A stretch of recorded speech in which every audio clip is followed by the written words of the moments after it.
Hi friends, welcome back to my channel. Video ಪೂರ್ತಿಯಾಗಿ ನೋಡಿ. ನಿಮಗೇನಾದರೂ ಈ ವಿಡಿಯೋ ಇಷ್ಟ ಆದರೆ ಲೈಕ್ ಮಾಡಿ, ಮತ್ತು ಯಾರೆಲ್ಲ ನನ್ನ ಚಾನಲ್ನ ಸಬ್ಸ್ಕ್ರೈಬ್ ಮಾಡ್ಕೊಂಡಿಲ್ಲ ಈ ಕೂಡಲೇ ಸಬ್ಸ್ಕ್ರೈಬ್ ಮಾಡ್ಕೊಳ್ಳಿ. ಪಕ್ಕದಲ್ಲಿ ಕಾಣೋ ಬೆಲ್ ಐಕಾನ್ ಕೂಡ ಕ್ಲಿಕ್ ಮಾಡಿ ಅಂತ ಕೇಳ್ತಾ ವಿಡಿಯೋ ಸ್ಟಾರ್ಟ್ ಮಾಡೋಣ. ನಾನಿವತ್ತು ಮಾಡ್ತಾ ಇರೋದು ಒಂದು ಆರೋಗ್ಯಕರವಾಗಿರುವಂಥ ಒಂದು ಸ್ವೀಟ್ ಅಂತಲೇ ಹೇಳ್ಬೋದು. ಇದು ನಮ್ಮ ಕಡೆ ಒಂದು ಟ್ರೆಡಿಷ್ನಲ್ ಫುಡ್ ಕೂಡ ಇದು. ಬಟ್ ಕೆಲವೊಬ್ಬರಿಗೆ ಗೊತ್ತಿರಲ್ಲ. ಸೊ ಅದಕ್ಕೋಸ್ಕರ ಇದನ್ನು ನಾನು ತೋರಿಸ್ತಾ ಇದ್ದೀನಿ. ಇದು ನಮ್ಮ ಕಡೆ ರಾಗಿ ಕೀಲ್ಸ ಅಂತ ಕರೀತಾರೆ. ರಾಗಿಯಿಂದ ಮಾಡೋವಂಥ ಒಂದು ಹೆಲ್ದಿ ಆಗಿರೋವಂಥ ಒಂದು ಸ್ವೀಟ್ ಅಂತಲೇ ಹೇಳ್ಬೋದು. ಬಟ್ ಕೆಲವೊಬ್ರಿಗೆ ಗೊತ್ತಿರಲ್ಲ ಅಲ್ವಾ. ಸೊ ಇದಕ್ಕೆ ರಾಗಿ ಹಲ್ವಾ ಅಂತಲೂ ಕೂಡ ಹೇಳ್ಬೋದು. ಇದು ಬರೀ ಎರಡೆರಡು ಪದಾರ್ಥ ಯೂಸ್ ಮಾಡಿ ಇಷ್ಟು ಒಳ್ಳೆ ಹೆಲ್ದಿ ಆಗಿರೋವಂಥ ಸ್ವೀಟ್ನ ಹೇಗೆ ಮಾಡೋದು ಅಂತೇಳಿ ನಾನಿವಾಗ ತೋರಿಸ್ಕೊಡ್ತೀನಿ. ತುಂಬಾ ಚೆನ್ನಾಗಿರುತ್ತೆ. ಮಕ್ಕಳಿಂದ ಹಿಡಿದು ದೊಡ್ಡವ್ರವರೆಗೂ ಎಲ್ಲರಿಗೂ ತುಂಬ ಒಳ್ಳೆಯದು ಅಂತ ಹೇಳ್ತೀನಿ. ಇದು ಒಂದು ಸಾರಿ ಟ್ರೈ ಮಾಡಿ. ತುಂಬ ಸ್ಮೂತಾಗಿರುತ್ತೆ, ತುಂಬಾ ಚೆನ್ನಾಗಿರುತ್ತೆ, ತಿನ್ನಲಿಕ್ಕೂ ಕೂಡ ಟೇಸ್ಟ್ ಆಗಿರುತ್ತೆ ಅಂತ ಹೇಳ್ತೀನಿ. ಇಷ್ಟೊಂದು ಒಳ್ಳೆ ಆರೋಗ್ಯಕರವಾಗಿರೋವಂಥ ರಾಗಿ ಕೀಲ್ಸ ಅಥವಾ ರಾಗಿ ಹಲ್ವನ ಹೇಗೆ ಮಾಡೋದು ಅಂತೇಳಿ ನೋಡೋಣ ಬನ್ನಿ. ಇದಕ್ಕೆ ನಾನು ಒಂದು ಅರ್ಧ KGಯಷ್ಟು ರಾಗಿನ ತೊಗೊಂಡಿದ್ದೀನಿ. ಈ ರೀತಿ ಕೆಂಪಾಗಿರಬೇಕು ರಾಗಿ. ಕೆಂಪಾಗಿದ್ದರೆ ಚೆನ್ನಾಗಿರುತ್ತೆ. ಇದನ್ನು ನಾನು ಒಂದು 2-3 ಸರಿ ನಾನು ತೊಳೆದ್ಬಿಟ್ಟು ನೆನೆಸಿಟ್ಕೋತೀನಿ. ಇದು ಒಂದು 6-7 ಗಂಟೆ ಈ ರಾಗಿ ನೆನೆದಿರಬೇಕು. ಸೊ ನಾನು ಇದನ್ನು ನೆನೆಸ್ತಾ ಇರೋದು ಬೆಳಗ್ಗೆ ಈ ರಾಗಿನ ನೆನೆಸ್ಬಿಟ್ಟು ನಾನು ರಾತ್ರಿ ಮಾಡ್ತಾಯಿದ್ದೀನಿ. ಸೊ ಬೆಳಗ್ಗೆ ನಾನಿವಾಗ ರಾಗಿನ ನೆನೆಸಿಡ್ತೀನಿ. ನೀಟಾಗಿ ಒಂದು 2-3 ಸರಿ ವಾಶ್ ಮಾಡ್ಕೊಂಡು ನಾನು ಇದನ್ನು ನೆನೆಸ್ಲಿಕ್ಕೆ ಬಿಡ್ತೀನಿ. ನೋಡಿ, ಇವಾಗ ನಾನು ಇವಾಗ ಓಪನ್ ಮಾಡಿ ನೋಡ್ತಾ ಇದ್ದೀನಿ. ಇದು ಪೂರ್ತಿಯಾಗಿ ನೆಂದಿದೆ ರಾಗಿ, ಕ್ಲೀನಾಗಿ ಕೂಡ ಇದೆ. ಇವಾಗ ನಾವಿದನ್ನು ನೀರೆಲ್ಲ ನೀಟಾಗಿ ಇನ್ನೊಂದ್ಸರಿ ತೊಳ್ಕೊಂಬಿಟ್ಟು ನೀರೆಲ್ಲ ನಾವಿದನ್ನು ಚೆಲ್ಬಿಟ್ಟು ಬರೀ ರಾಗಿ ಮಾತ್ರ ತೊಗೊಳ್ಳೋಣ. ರಾಗಿಲಿ ಕಲ್ಲು ಮಣ್ಣು ಧೂಳು ಏನಾದರೂ ಇತ್ತು ಅಂತ ಹೇಳಿದ್ರೆ ನೆನೆಸುವಾಗಲೇ ನೀವು ಕ್ಲೀನ್ ಮಾಡ್ಕೊಂಬಿಡಿ. ನೋಡಿ, ಈ ರೀತಿ ನಾನು ನೀರೆಲ್ಲ ಪೂರ್ತಿ ನಾನು ಚೆಲ್ಬಿಟ್ಟು ಇಟ್ಕೊಂಡಿದ್ದೀನಿ. ಇವಾಗ ಒಂದು ಅರ್ಧ KGಯಷ್ಟು ನಾನು ರಾಗಿ ತೊಗೊಂಡಿರೋದಕ್ಕೆ ಒಂದು 400 ಗ್ರಾಮಷ್ಟು ನಾನು ಬೆಲ್ಲನ ತೊಗೊಂಡಿದ್ದೀನಿ. ನಿಮಗೆ ಸ್ವೀಟ್ ಏನಾದರೂ ಜಾಸ್ತಿ ಬೇಕು ಅಂತ ಹೇಳಿದ್ರೆ ಈಕ್ವಲ್ ಕ್ವಾಂಟಿಟಿಲೇ ತೊಗೊಳ್ಳಿ. ಬಟ್ ನಾನು ಒಂದು ಮೀಡಿಯಮ್ ಆಗಿರಲಿ ಅಂತೇಳಿ ಒಂದು 400 ಗ್ರಾಮಷ್ಟು ನಾನು ತೊಗೊಂಡಿದ್ದೀನಿ. ಅರ್ಧ KG ರಾಗಿ ಮತ್ತು 400 ಗ್ರಾಮ್ ಬೆಲ್ಲ. ಮತ್ತು ಈ ಥರ ನಾನು ಚಂಬಲ್ಲಿ ನೀರನ್ನ ಇಟ್ಕೊಂಡಿದ್ದೀನಿ. ಯಾಕೆ ಅಂದರೆ ಇದು ಮೆಜರ್ಮೆಂಟಿಂದ ಮಾಡಿದ್ರೇ ತುಂಬಾ ಚೆನ್ನಾಗಿ ಬರುತ್ತೆ. ನಾನು ಹೇಳ್ತೀನಿ ಲಾಸ್ಟಲ್ಲಿ ಎಷ್ಟು ನೀರನ್ನ ನಾನು ಇದಕ್ಕೆ ಯೂಸ್ ಮಾಡ್ತೀನಿ ಅಂತ ಹೇಳಿ. ಇವಾಗ ಒಂದು ಮಿಕ್ಸಿ ಜಾರ್ನ ತೊಗೊಂಡು ನಾನಿವಾಗ ರಾಗಿನ ಅರ್ಧದಷ್ಟು ಹಾಕ್ತೀನಿ. ಇದು ಎರಡು ಸರಿ ನಾನು ಹಾಕ್ಕೊಂಡು ರುಬ್ಕೊಳ್ತೀನಿ. ಫಸ್ಟು ಒಂದು ಸರಿ ಅರ್ಧದಷ್ಟು ಹಾಕಿ ಮತ್ತು ಹಾಗೆ ಬಿಟ್ಕೋತೀನಿ. ಇವಾಗ ನಾವೇನು ಚಂಬಲ್ಲಿ ನಾವು ನೀರು ತೊಗೊಂಡಿದ್ವಿ ಅಲ್ವಾ, ಇವಾಗ 1 ಲೀಟರಷ್ಟು ನಾನು ನೀರನ್ನ ತೊಗೊಂಡಿದ್ದೀನಿ. ಇದಕ್ಕೆ ನಾನು ಹಾಕ್ತಾಯಿದ್ದೀನಿ. ಅದರಲ್ಲೇ ನಾವು ಹಾಕಬೇಕು. ಸೊ ಈ ರೀತಿ ಸ್ವಲ್ಪ ನೀರನ್ನ ಹಾಕ್ಕೊಂಡು ನಾನು ರುಬ್ಕೋತೀನಿ. ರುಬ್ತಾ ಅದೇ ಚಂಬಲ್ಲೇ ನೀರೇನು ಇಟ್ಕೊಂಡಿರ್ತೀವಲ್ವ ಅದನ್ನೇ ಹಾಕಿ ಸ್ವಲ್ಪ ಈ ರೀತಿ ರುಬ್ಕೋಬೇಕಾಗತ್ತೆ. ನೋಡಿ, ಈ ಥರ ರಾಗಿ ಹಾಲು ಬರುತ್ತೆ. ಇದನ್ನು ನಾವು ಫಿಲ್ಟರ್ ಮಾಡ್ಕೋಬೇಕು. ಈ ರೀತಿ ಸೋಸ್ಕೊಳ್ಳುವಾಗ ಚಿಕ್ಕ ಜರಡಿ ಯೂಸ್ ಮಾಡಬೇಡಿ. ಯಾಕೆಂದರೆ ಇಡಿಯೆಲ್ಲ ನಾನು ನಿಮಗೆ ತೋರಿಸ್ತಾ ಇದ್ದೀನಿ. ಈ ರೀತಿ ದೊಡ್ಡ ಜರಡಿ ತೊಗೊಂಡು ನಾವು ಇದನ್ನು ಹಾಕ್ಕೋಬೇಕಾಗತ್ತೆ. ಯಾಕೆ ಅಂದರೆ ಅದು ಫುಲ್ಲು ರಾಗಿದು ಹಾಲೆಲ್ಲ ನಾವು ಇಳ್ಕೋಬೇಕಲ್ವ. ಸೊ ಅದು ಬರಲ್ಲ. ಅದಕ್ಕೋಸ್ಕರ ಇವಾಗ ಸೋಸ್ಕೊಂಡು ಆದಮೇಲೆ ಅದರಲ್ಲಿ ಮತ್ತೆ ರಾಗಿ ದಪ್ಪ ಬರುತ್ತಲ್ಲ, ಅದನ್ನು ಮತ್ತೆ ನಾನು ಮಿಕ್ಸಿ ಜಾರ್ಗೆ ಹಾಕ್ಕೊಂಡು ಈ ರೀತಿ ರುಬ್ಕೋತೀನಿ. ಒಂದು ಸರಿ ಮಿಕ್ಸಿಲಿ ಹಾಕಿರೋದನ್ನು ನಾನು 2 ಸರಿ ರುಬ್ಕೋತಾ ಇದ್ದೀನಿ ಫಸ್ಟಿಗೆ. ನೋಡಿ, ಮತ್ತೆ ಈ ರೀತಿ ರುಬ್ಕೊಂಡು ಮತ್ತೆ ಇದೇ ಥರನೇ ನಾನು ರಾಗಿ ಹಾಲನ್ನ ತೆಗಿತಾ ಇದ್ದೀನಿ. ಇವಾಗ ಇದು 2 ಸರಿ ಹಾಕಾದ್ಮೇಲೆ ಇದು ಮತ್ತೆ ವೇಸ್ಟ್. ಇದು ಮತ್ತೆ ಯೂಸ್ ಮಾಡೋದೇನು ಬೇಡ. ಇದನ್ನು ಬಿಸಾಕ್ಬಿಡಿ.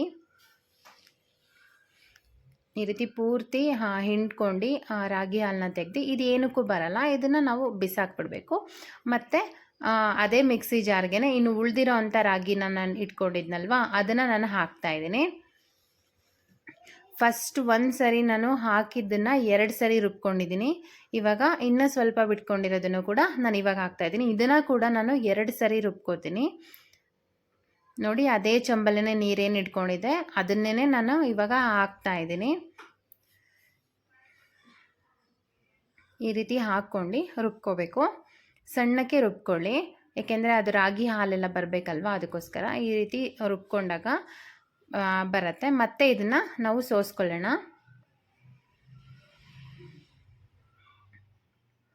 ನಾವು ಸ್ಪೂನಲ್ಲಿ ಏನಾದರೂ ಈ ರೀತಿ ಮಾಡ್ತೀವಿ ಅಂತ ಹೇಳಿದ್ರೆ ಅದು ಬೇಗ ಇಳ್ಕೊಳ್ಳಲ್ಲ. ಸೊ ಕೈಲಿ ಈ ಥರ ಮಾಡಿಕೊಂಡ್ರೆ ಬೇಗ ಇಳ್ಕೊಂಬಿಡುತ್ತೆ.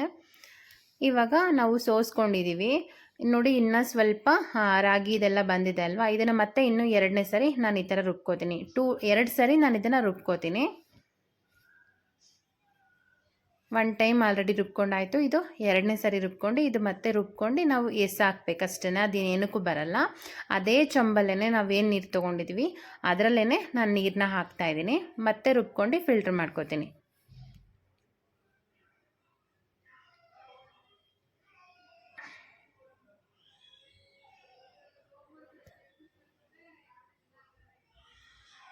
ತುಂಬಾ ಅಂದರೆ ಹುಷಾರಾಗಿ ಮಾಡಬೇಕು ಇದನ್ನು.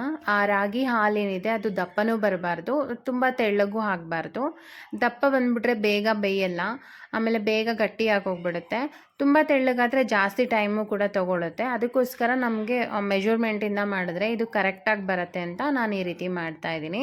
ಇವಾಗ ಇದಾಗಿದೆ. ಇದು ರಾಗಿ ಇನ್ನೇನಕ್ಕೂ ಬರಲ್ಲ, ಅದನ್ನು ಬಿಸಾಕೋದಷ್ಟೇ. ಇವಾಗ ಈ ರೀತಿಯಾಗಿ ಸ್ವಲ್ಪ ದಪ್ಪ ಬಂದಿದೆ ರಾಗಿ ಹಾಲು. ನೀವು ನೋಡ್ತಾ ಇರ್ಬೋದು, ನಾರ್ಮಲ್ ನಾವು ಕಾಫಿಗೆಲ್ಲ ಯೂಸ್ ಮಾಡ್ತೀವಲ್ವ ಹಾಲು, ಅದಕ್ಕಿಂತ ಸ್ವಲ್ಪ ದಪ್ಪ ಬಂದಿದೆ. ಇಷ್ಟೊಂದು ದಪ್ಪ ಇದ್ದರೆ ಬೇಗ ಗಟ್ಟಿಯಾಗಿ ಹೋಗ್ಬಿಡುತ್ತೆ, ಚೆನ್ನಾಗಿರಲ್ಲ. ಇವಾಗ ನಾನು ಇದೇ ಚಂಬಲ್ಲಿ 1 ಚಮಚಷ್ಟು ನಾನು ಪೂರ್ತಿ ರುಬ್ಕೊಳ್ಳಿಕ್ಕೆ ತೊಗೊಂಡಿದ್ದೆ. ಇದರಲ್ಲಿ ಮತ್ತೆ ನಾನು ಒಂದು ಅರ್ಧ ಚಮಚಷ್ಟು ನಾನು ಇದಕ್ಕೆ ನೀರು ಹಾಕ್ತೀನಿ. ಟೋಟಲಾಗಿ 1.5 ಚಮಚಷ್ಟು ನಾನು ಇದಕ್ಕೆ ನೀರು ಹಾಕಿದ್ದೀನಿ. ಮತ್ತು ಬೆಲ್ಲನ ಕರಗಿಸ್ಕೊಳ್ಳಿಕ್ಕೆ 1 ಲೋಟದಷ್ಟು ನಾನು ನೀರನ್ನ ಹಾಕ್ಕೊಂಡಿದ್ದೀನಿ. ಟೋಟಲಾಗಿ 2 ಚಮಚಷ್ಟು ನಾನು ನೀರನ್ನ ಯೂಸ್ ಮಾಡ್ಕೊಂಡಿದ್ದೀನಿ. ಇವಾಗ ಬೆಲ್ಲನ ಕರಗಲಿಕ್ಕೆ ಇಟ್ಬಿಡೋಣ. ಬೆಲ್ಲ ಪಾಕ ಆಗೋದೇನು ಬೇಡ, ಸ್ವಲ್ಪ ಕರಗಿದ್ರೆ ಸಾಕು. ಅಲ್ಲಿವರೆಗೂ ನಾನು ಏನು ರಾಗಿ ಹಾಲು ತೊಗೊಂಡಿದ್ದೆ ಅಲ್ವಾ, 1 ಸರಿ ಆವಾಗಲೇ ಫಿಲ್ಟ್ರ್ ಮಾಡ್ಕೊಂಡಿದ್ದೆ. ಸೊ ಮತ್ತೆ ನಾವು ಬೇಯಿಸ್ಕೊಳ್ಳುವಂಥ ಪಾತ್ರೆ ಅಥವಾ ಬಾಣಲಿಗೆ ನಾವು ಈ ರೀತಿಯಾಗಿ ಮತ್ತೆ ಸೋಸ್ಕೊಂಡ್ರೆ ಆ ರಾಗಿ ದಪ್ಪ ದಪ್ಪ ಎಲ್ಲ ಬಂದಿರತ್ತಲ್ವ, ಸೊ ಅದೆಲ್ಲ ಹೋಗುತ್ತೆ ಅಂತ ನಾನು ಮತ್ತೆ ಇದನ್ನು ಇನ್ನೊಂದು ಸರಿ ಸೋಸ್ಕೊಂಡಿದ್ದೀನಿ. ಒಟ್ಟು 2 ಸರಿ ನಾನು ಸೋಸ್ಕೊಂಡಿದ್ದೀನಿ. ಇದು ಬೆಲ್ಲ ಪಾಕ ಮಾಡೋದೇನು ಬೇಡ, ಬೆಲ್ಲ ಕರಗೋವರೆಗೂ ನಾವು ಬಿಟ್ಟರೆ ಸಾಕು, ಬೆಲ್ಲ ಕರಗಿಸಿದ್ರೆ ಸಾಕು. ನೋಡಿ ಇವಾಗ ಕರಗಿದೆ. ಇವಾಗ ಕೆಳಗಡೆ ಇಟ್ಕೊಂಡಿರೋವಂಥ ಇದನ್ನು ರಾಗಿ ಹಾಲಿಗೆ ನಾನು ಈ ರೀತಿ ಸೋಸ್ಕೊತಾ ಇದ್ದೀನಿ. ಗ್ಯಾಸ್ ಮೇಲೆ ಇಟ್ಕೊಂಡು ಯಾವತ್ತೂ ಸೋಸ್ಕೋಬೇಡಿ, ಕೆಳಗಡೆನೇ ಇಟ್ಕೊಂಡು ಈ ರೀತಿ ಸೋಸ್ಕೊಂಡು ಎರಡನ್ನೂ ನಾವು ಮಿಕ್ಸ್ ಮಾಡ್ಕೋಬೇಕು. ರಾಗಿ ಹಾಲು ಮತ್ತು ಬೆಲ್ಲ ಕರಗಿತ್ತಲ್ಲ ಪಾಕ, ಅದೆರಡನ್ನೂ ಮಿಕ್ಸ್ ಮಾಡ್ಕೊಂಡು ಆಮೇಲೆ ಸ್ಟವ್ ಆನ್ ಮಾಡಿ ಈ ರೀತಿ ನಾವು ಇಟ್ಕೋಬೇಕಾಗತ್ತೆ. ಫುಲ್ಲೆಲ್ಲ ಕಲಿಸ್ಕೊಂಡು ಆಮೇಲೆ ಈ ರೀತಿ ಇಟ್ಕೋಬೇಕು. ಲೋ ಫ್ಲೇಮಲ್ಲೇ ಇಟ್ಕೊಳ್ಳಿ, ಹೈ ಫ್ಲೇಮ್ ಬೇಡ. ಲೋ ಫ್ಲೇಮು ಬೇಡ, ಹೈ ಫ್ಲೇಮು ಬೇಡ, ಮೀಡಿಯಮ್ ಫ್ಲೇಮಲ್ಲೇ ಇಟ್ಕೊಳ್ಳಿ. ತುಂಬ ಲೋ ಫ್ಲೇಮ್ ಆದರೆ ಟೈಮ್ ಜಾಸ್ತಿ ಹಿಡಿಯುತ್ತೆ, ಹೈ ಫ್ಲೇಮ್ ಆದರೆ ಬೇಗ ಸೀದೋಗ್ಬಿಡುತ್ತೆ. ಸೊ ಮೀಡಿಯಮ್ ಫ್ಲೇಮಲ್ಲೇ ಇದನ್ನು ಮಾಡ್ಕೋಬೇಕಾಗತ್ತೆ. ಈ ರೀತಿ ನಾವು ಇಟ್ಕೊಂಡು ಮಾಡುವಾಗ ಕೈ ಬಿಡ್ದೇನೆ ನಾವು ಇದನ್ನು ತಿರುಗಿಸ್ಕೋತಾನೇ ಇರಬೇಕು. ಸೊ ಕೈ ಬಿಟ್ಟರೆ ಗಂಟಾಗೋಗ್ಬಿಡುತ್ತೆ, ಆಮೇಲೆ ಬೇಗ ಅದು ಗಂಟಾಗ್ಬಿಟ್ರೆ ಚೆನ್ನಾಗಿ ಬರಲ್ಲ. ಸೊ ನಾವು ಈ ರೀತಿ ಇಟ್ಟಾಗ ಕೈ ನೋವಾದರೂ ಪರವಾಗಿಲ್ಲ ಅಂತ ಈ ರೀತಿ ನಾವು ತಿರುಗಿಸ್ಕೋತಾನೇ ಇರಬೇಕು. ನಾನು ಇದನ್ನು ವಿಡಿಯೋ ಸ್ಕಿಪ್ ಮಾಡಿಲ್ಲ ಮತ್ತು ಪಾಸ್ ಕೂಡ ಮಾಡಿಲ್ಲ. ನಾನು ನಾನು ಹೆಂಗೆ ಇಟ್ಟಿದ್ನೋ ಅದೇ ಥರನೇ ನಾನು ಪೂರ್ತಿ ವಿಡಿಯೋ ನಾನು ನಿಮಗೆ ತೋರಿಸ್ತಾ ಇದ್ದೀನಿ. ತಿರುಗಿಸ್ಕೊತಾ ಯಾವ ರೀತಿ ಇದು ಗಟ್ಟಿ ಆಗುತ್ತೆ ಅಂತ ನಾನು ನಿಮಗೆ ತೋರಿಸ್ತೀನಿ. ಇವಾಗ ಕೈನ ಬಿಡಬೇಡಿ, ಈ ರೀತಿ ಇಟ್ಟಾಗ ತುಂಬಾ ಕೇರ್ಫುಲ್ಲಾಗಿ ಕೈ ನೋವಾದರೂ ಪರವಾಗಿಲ್ಲ ಅಂತ ನಾವು ತಿರುಗಿಸ್ಕೊತಾನೆ ಇರಬೇಕು. ಆವಾಗಲೇ ರಾಗಿ ಕೀಲ್ಸ ಚೆನ್ನಾಗಿ ಬರುತ್ತೆ, ರಾಗಿ ಹಲ್ವಾ ಚೆನ್ನಾಗಿ ಬರುತ್ತೆ. ಸೊ ನೀವು ನೋಡ್ತಾ ಇರ್ಬೋದು, ನಾನು ತಿರುಗಿಸ್ಕೊತಾ ಇದ್ದೀನಿ, ಅಲ್ಲಲ್ಲಿ ಸ್ವಲ್ಪ ಗಟ್ಟಿ ಆಗ್ತಾ ಬರ್ತಾ ಇದೆ. ಸ್ವಲ್ಪ ಬ್ರೈಟ್ನೆಸ್ ಜಾಸ್ತಿ ಇರೋದ್ರಿಂದ ಅಷ್ಟು ನೀಟಾಗಿ ನಿಮಗೆ ಕಾಣಿಸ್ತಾ ಇಲ್ಲ. ನೋಡಿ ಎಷ್ಟು ಗಟ್ಟಿ ಆಗ್ತಾ ಬರ್ತಾ ಇದೆ. ಈ ರೀತಿ ಗಟ್ಟಿ ಆಗ್ತಾ ಇರುವಾಗ ನಾವು ಇವಾಗಲೂ ಕೂಡ ಬಿಡಬಾರ್ದು, ಬಿಡದೇನೆ ನೀಟಾಗಿ ತಿರುಗಿಸ್ಕೊತಾ ಇರಬೇಕು. ತುಂಬ ಸಾಫ್ಟಾಗಿ ಬರುತ್ತೆ, ಶೈನಾಗೂ ಕೂಡ ಬರುತ್ತೆ. ನೀಟಾಗಿ ಮಾಡಿದ್ರೆ ತುಂಬಾ ಚೆನ್ನಾಗಿರುತ್ತೆ ಇದು. ಈ ರೀತಿ ಗಟ್ಟಿ ಆದಮೇಲೆ ನಾವು ಸ್ಪೂನಿಂದ ತಳದಿಂದ ತಿರುಗಿಸ್ಕೊತಾ ಬರಬೇಕು, ತಳ ಒತ್ತೋ ಚಾನ್ಸಸ್ ಇರುತ್ತೆ. ಎಷ್ಟು ಸಾಫ್ಟಾಗಿ ಬಂದಿದೆ ನೀವು ನೋಡ್ತಾ ಇರ್ಬೋದು, ಯಾವ ಥರ ಅದು ಗಟ್ಟಿಯಾಗಿದೆ, ಹೆಂಗೆ ಕಾಣಿಸ್ತಿದೆ ಅಂತ. ತುಂಬ ಶೈನಿಂಗಾಗಿ ಕಾಣಿಸ್ತಿದೆ. ನಾನು ಯಾವುದೇ ರೀತಿಯಾದ ಎಣ್ಣೆ ಆಗಿರ್ಬೋದು, ತುಪ್ಪ ಆಗಿರ್ಬೋದು, ಬೆಣ್ಣೆ ಆಗಿರ್ಬೋದು ಏನೂ ಕೂಡ ಯೂಸ್ ಮಾಡಿಲ್ಲ. ಬರೀ ರಾಗಿ ಮತ್ತು ರಾಗಿ ಹಾಲು ಮತ್ತು ಬೆಲ್ಲ ಅಷ್ಟೇ ಹಾಕಿರೋದು. ಅಷ್ಟು ಶೈನಿಂಗ್ ಆಗಿ ತುಂಬಾ ಚೆನ್ನಾಗಿ ಕಾಣಿಸ್ತಾ ಇದೆ ಅಲ್ವಾ. ನೋಡಿ, ಈ ರೀತಿ ನಾವು ತಳದಿಂದ ತಿರುಗಿಸ್ಕೊತಾನೆ ಬರಬೇಕು. ಆದಷ್ಟು ಸಿಲ್ವರ್ ಇಲ್ಲ ಅಂದರೆ ನಾನ್ ಸ್ಟಿಕ್ಕಲ್ಲೇ ಇದನ್ನು ಮಾಡಬೇಕು. ಸ್ಟೀಲಲ್ಲೆಲ್ಲ ಮಾಡೋಕ್ಕೋದ್ರೆ ತಳ ಹಿಡಿದು ಬಿಡುತ್ತೆ. ಸೊ ಸ್ಟೀಲಲ್ಲೆಲ್ಲ ಮಾಡೋಕ್ಕೆ ಹೋಗಬಾರ್ದು. ಇದು ಬೇಯಲಿಕ್ಕೆ ಒಂದು 3ರಿಂದ 5 ನಿಮಿಷ ಬೇಕಾಗತ್ತೆ. ಒಂದು 5 ನಿಮಿಷದ ಒಳಗಡೆ ಇದು ಆಲ್ಮೋಸ್ಟ್ ಬೆಂದಿರುತ್ತೆ. ನೋಡಿ, ಇವಾಗ ಇದು ಆಲ್ರೆಡಿ ಬೆಂದಿದೆ. ನಾನಿವಾಗ ಇದು ಬೆಂದಿದೆ ಅಂತ ಹೇಗೆ ನಮಗೆ ಗೊತ್ತಾಗುತ್ತೆ ಅಂದರೆ, ಒಂದು ಪ್ಲೇಟ್ ಅಥವಾ ಬೌಲಲ್ಲಿ ಸ್ವಲ್ಪ ನೀರು ತಗೊಂಡು ಇದನ್ನು ನಾವು ಸ್ವಲ್ಪ ಹಾಕಿದ್ರೆ ಅದು ತಳ ಕೂರಲ್ಲ ಮತ್ತು ತಳದಲ್ಲಿ ಹೋಗಲ್ಲ, ಮತ್ತು ಇನ್ನು ತೇಲ್ತಾ ಇರುತ್ತೆ. ಮತ್ತು ಇನ್ನೊಂದೇನು ಅಂದರೆ ಅದು ಕೈಗೂ ಕೂಡ ಅಂಟು ಇಟ್ಕೊಳ್ಳಲ್ಲ ನಾವು ನೀರಲ್ಲಿ ಹಾಕಿದಾಗ. ಆ ರೀತಿ ಬಂತು ಅಂತ ಹೇಳಿದ್ರೆ ಇದಾಗಿದೆ ಅಂತ. ಇವಾಗ ನಾನು ಒಂದು ಬಾಕ್ಸ್ ತೊಗೊಂಡಿದ್ದೀನಿ. ಒಂದು ಸ್ಟೀಲ್ದು ಚಪಾತಿ ಬಾಕ್ಸ್ ಥರ ಬರುತ್ತಲ್ಲ, ಆ ರೀತಿ ಒಂದು ಬಾಕ್ಸ್ ತೊಗೊಂಡು ನಾನು ಇವಾಗ ಬೇಯಿಸ್ಕೊಂಡಿದ್ದೀನಲ್ಲ ಅದನ್ನು ಹಾಕ್ತಾ ಇದ್ದೀನಿ. ನಾನು ಯಾವುದೇ ರೀತಿಯ ತುಪ್ಪ ಆಗಲಿ ಏನೂ ಕೂಡ ಹಚ್ಕೊಂಡಿಲ್ಲ. ಹಾಗೆ ಒಂದು ಬಾಕ್ಸ್ಗೆ ನಾನು ಇದನ್ನು ಹಾಕ್ತಾ ಇದ್ದೀನಿ. ತುಪ್ಪ ಏನೂ ಹಚ್ಚೋದೇನು ಬೇಡ. ಇದು ಹಾಗೆ ಹಾಕಿದ್ರು ಕೂಡ ತುಂಬಾ ಚೆನ್ನಾಗಿ ಬರುತ್ತೆ. ಈ ರೀತಿ ಹಾಕ್ಬಿಟ್ಟು 1-2 ಸರಿ ಟ್ಯಾಪ್ ಮಾಡಬೇಕು. ಟ್ಯಾಪ್ ಮಾಡಿದಾಗ ಒಳಗಡೆ ಬಬಲ್ಸ್ ಥರ ಏನಾದ್ರು ಇತ್ತು ಅಂತ ಹೇಳಿದ್ರೆ ಏರ್ ಬಬಲ್ಸ್ ಎಲ್ಲ ನೀಟಾಗಿ ಹೋಗುತ್ತೆ, ನೀಟಾಗಿ ಕುತ್ಕೊಳ್ಳುತ್ತೆ ಅಂತ 1-2 ಸರಿ ಈ ರೀತಿ ಟ್ಯಾಪ್ ಮಾಡಿ ನಾವು ಇದನ್ನು ನೀಟಾಗಿ ಸ್ಪ್ರೆಡ್ ಮಾಡ್ಕೋಬೇಕು ಸಮವಾಗಿ. ಇದು ಆದಷ್ಟು ಬಾಕ್ಸ್ ತೊಗೊಂಡ್ರೆ ಬೆಟರ್. ಯಾಕೆಂದರೆ ಇದು ಹಾಕಿದ ತಕ್ಷಣ ನಾವು ತಿನ್ನಲಿಕ್ಕಾಗಲ್ಲ. ಅಂದರೆ ತಿನ್ಬೋದು ಬಿಸಿ ಇರುವಾಗಲೂ, ಬಟ್ ನಮಗೆ ಕಟ್ ಮಾಡಿ ಪೀಸಸ್ ಹಾಕಬೇಕು ಅಂತ ಹೇಳಿದ್ರೆ ನಾನಿವಾಗ ರಾತ್ರಿ ಮಾಡಿಟ್ಟು ನಾನು ಬೆಳಗ್ಗೆ ಕಟ್ ಮಾಡ್ತೀನಿ, ಇದನ್ನು ಓಪನ್ ಮಾಡ್ತೀನಿ. ಸೊ ಅದಕ್ಕೋಸ್ಕರ ಇವಾಗ ಬಾಕ್ಸ್ಗೆ ಹಾಕಿ ಮುಚ್ಚಿಬಿಟ್ಟು ಇಡ್ತಾ ಇದ್ದೀನಿ. ಇದು ನೈಟ್ ಮಾಡಿ ನಾನು ಮುಚ್ಚಿಟ್ಟಿದ್ದೀನಿ. ನೋಡಿ, ಇವಾಗ ಬೆಳಗ್ಗೆ ನಾನು ಇದನ್ನು ಓಪನ್ ಮಾಡಿದಾಗ ಕೈಗೆ ಸ್ವಲ್ಪ ಕೂಡ ಅಂಟಿಲ್ಲ. ನೋಡಿ ಎಷ್ಟು ನೀಟಾಗಿ ಸೈಡಲ್ಲೆಲ್ಲ ಬಿಟ್ಕೊಂಡಿದೆ, ನೀಟಾಗಿ ಬಂದಿದೆ ಕೂಡ. ಇವಾಗ ನಾನು ಅದನ್ನು ಕಟ್ ಮಾಡ್ತಾ ಇದ್ದೀನಿ. ಈ ರೀತಿ ನಮಗೆ ಯಾವ ಶೇಪಲ್ಲಿ ಬೇಕೋ ಆ ಶೇಪಲ್ಲಿ ನಾವು ಕಟ್ ಮಾಡ್ಕೋಬೋದು. ನಾನು ಸ್ಕ್ವೇರ್ ಶೇಪಲ್ಲಿ ಕಟ್ ಮಾಡ್ಕೋತಾ ಇದ್ದೀನಿ.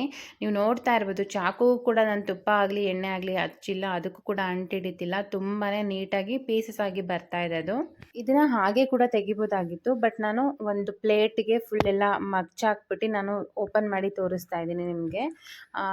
ನೋಡಿ, ನಾನು ಹೆಂಗೆ ಕಟ್ ಮಾಡಿದ್ದೆ ಅದೇ ರೀತಿಯೇ ನಾನು ಸುಮ್ಮನೆ ಕೈಲಿ ಈ ಥರ ತೆಗೆದ್ರೆ ಅಷ್ಟು ನೀಟಾಗಿ ಬರ್ತಿದೆ. ತುಂಬಾ ಆರಾಮಾಗಿ ಈಸಿಯಾಗಿ ಬರ್ತಾ ಇದೆ. ತುಂಬಾ ಚೆನ್ನಾಗೂ ಕೂಡ ಕಾಣಿಸ್ತಿದೆ ನೋಡೋದಕ್ಕೆ. ನೀವು ನೋಡ್ತಾ ಇರ್ಬೋದು ಅದು ಯಾವ ರೀತಿ ಪೀಸಸ್ ಆಗಿ ಬರ್ತಾ ಇದೆ ಅಂತ ಹೇಳಿ.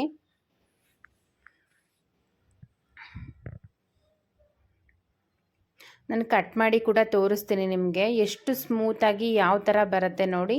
ಆರಾಮ್ಸೆ ಈಸಿಯಾಗಿ ತುಂಬಾ ಚೆನ್ನಾಗಿ ಕಟ್ ಕೂಡ ಮಾಡ್ಕೋಬೋದು. ನಾನಿವಾಗ ಪ್ಲೇಟಿಂಗ್ ಕೂಡ ಮಾಡ್ಕೋತಾ ಇದ್ದೀನಿ. ನಾವು ಯಾವ ರೀತಿ ಬೇಕು ಆ ರೀತಿ ಸರ್ವ್ ಮಾಡ್ಕೋಬೋದು ಇದನ್ನು. ನಮಗೆ ಇದು ಚಿಕ್ಕ ಚಿಕ್ಕ ಕ್ಯೂಬ್ಸ್ ಆಗಿ ಎಷ್ಟು ಚೆನ್ನಾಗಿ ಕಾಣಿಸ್ತಾ ಇದೆ ಅಂತ ನೀವು ನೋಡ್ತಾ ಇರ್ಬೋದು. ಇದಕ್ಕೆ ಕಾಂಬಿನೇಷನ್ ಆಗಿ ನಾನು ಕಾಯಿ ರಸನ ಮಾಡ್ಕೊಂಡಿದ್ದೀನಿ. ಕಾಯಿ ಹಾಲು ಅಂತ ಹೇಳ್ತಾರಲ್ಲ ಅದು ಇದು ಕಾಂಬಿನೇಷನ್ ಆಗಿ ಚೆನ್ನಾಗಿರುತ್ತೆ. ಯಾವುದೇ ರೀತಿಯ ತುಪ್ಪ ಬೇಡ, ತುಪ್ಪನ ಯೂಸ್ ಮಾಡಿಲ್ಲ ಇದಕ್ಕೆ. ಬರೀ ಕಾಯಿ ಹಾಲು ಮತ್ತು ಬೆಲ್ಲ ಯೂಸ್ ಮಾಡಿರೋದು ಅಷ್ಟೇನೆ. ತುಂಬ ಚೆನ್ನಾಗಿರುತ್ತೆ. ಸೊ ನಮ್ಮ ಕಡೆ ಇದನ್ನು ಯಾವ ರೀತಿ ಮಾಡ್ತಾರೆ ಅಂತ ನಾನು ನಿಮಗೆ ತೋರಿಸ್ಕೊಟ್ಟಿದ್ದೀನಿ. ವಿಡಿಯೋ ನಿಮಗೆ ಇಷ್ಟ ಆಗುತ್ತೆ ಅಂತ ಅಂದ್ಕೊಂಡಿದ್ದೀನಿ. ವಿಡಿಯೋ ಇಷ್ಟ ಆದರೆ ದಯವಿಟ್ಟು ಒಂದು ಲೈಕ್ ಮಾಡೋದನ್ನು ಮರಿಬೇಡಿ. ನಾವು ಇದನ್ನು ಕಾಂಬಿನೇಷನ್ ಆಗಿ ಯಾವ ರೀತಿ ತಿಂತೀವಿ ಅಂತ ಒಂದು ಚಿಕ್ಕ ಕ್ಲಿಪ್ಪಿಂಗ್ನ ನಾನು ನಿಮಗೆ ಶೇರ್ ಮಾಡ್ತಾ ಇದ್ದೀನಿ. ನೋಡಿ, ಈ ರೀತಿ ಹಾಕ್ಕೊಂಡು ನಾವು ಇದನ್ನು ತಿನ್ಬೋದು. ಈ ರೀತಿ ಕಾಂಬಿನೇಷನಲ್ಲಿ ತಿಂದರೆ ಚೆನ್ನಾಗಿರುತ್ತೆ ಅಂತ ಕಾಯಿ ರಸನ ಮಾಡ್ಕೊಂಡು ತಿಂತಾರೆ. ಸೊ ನೋಡಿದ್ರಲ್ಲ ಫ್ರೆಂಡ್ಸ್, ಇಷ್ಟೊತ್ತು ವಿಡಿಯೋ ನಿಮಗೆ ಇಷ್ಟ ಆಗುತ್ತೆ ಅಂತ ಅಂದ್ಕೊಂಡಿದ್ದೀನಿ. ಇಷ್ಟ ಆದರೆ ಲೈಕ್ ಮಾಡಿ ಮತ್ತು ಸಬ್ಸ್ಕ್ರೈಬ್ ಮಾಡ್ಕೊಳ್ಳಿ. ಬೇರೆಯವ್ರಿಗೂ ಕೂಡ ಶೇರ್ ಮಾಡಿ, ಹೀಗೆ ಸಪೋರ್ಟ್ ಮಾಡಿ ಅಂತ ಕೇಳ್ತೀನಿ. ನೀವು ಸಬ್ಸ್ಕ್ರೈಬ್ ಮಾಡ್ಕೊಳ್ಳೋದ್ರಿಂದ ನಾನು ಹಾಕೋ ವಿಡಿಯೋಸ್ ನಿಮಗೆ ನೋಟಿಫಿಕೇಷನಲ್ಲಿ ಬರುತ್ತೆ ಅಂತ ಕೇಳ್ತಾ ವಿಡಿಯೋನ ಇಲ್ಲಿಗೆ ಎಂಡ್ ಮಾಡ್ತಾ ಇದ್ದೀನಿ. ಇಷ್ಟೊತ್ತು ವಿಡಿಯೋ ನೋಡಿದ್ದಕ್ಕೆ ಧನ್ಯವಾದಗಳು. Thank you for watching. Bye.